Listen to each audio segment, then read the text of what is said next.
Habis aku Sani kalau bos Razak tahu aku lumba. Tak, banyak rosak ini. Kalau bos marah, cakap brek kau rosak. Kau okey ke? Nanti kau hantar Datuk Rizal, dia beli kereta Mercedes C-Class. Aku okey. Nanti aku hantar Datuk Rizal balik. Hari ini driver saya cuti. Itu yang minta kamu hantar. Okey, Datuk Rizal. Saya balik dulu. Kalau ada masalah kereta, bagi tahu kami. Kamu Azman bukan? Boleh ikut kami sekejap. Kenapa dia? Sebenarnya, kami dari Badan Perisik Korporat nak kau bantu kami. Bantu apa? Tapi saya tak minat dan saya tak nak tahu. Azman, dari mana kau? Masuk ofis sekarang. Kenapa kereta kau? Kau lumba lagi? Kau nak jadi macam bapak kau ke?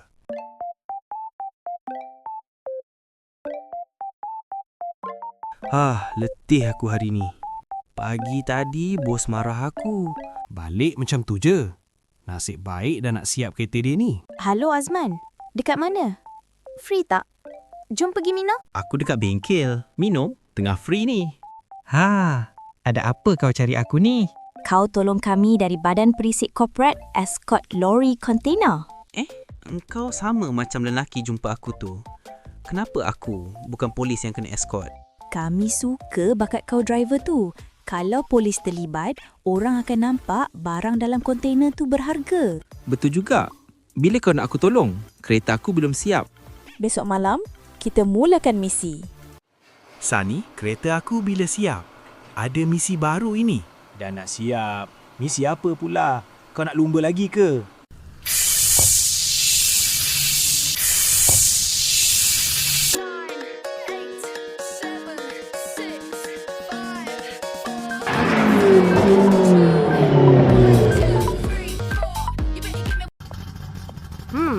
Siap dah kereta kau, Azman.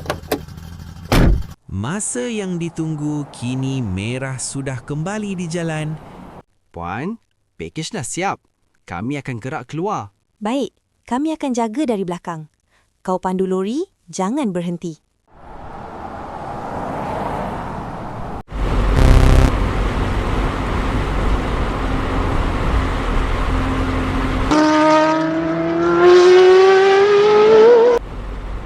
Pastikan misi kita berjaya. Baik, aku halang dia ke depan. Mesti berjaya punya. Ada 2 kereta hitam laju dari belakang. Biar aku halang mereka. Pastikan mereka jangan pintas lori. Tidak, misi kita gagal.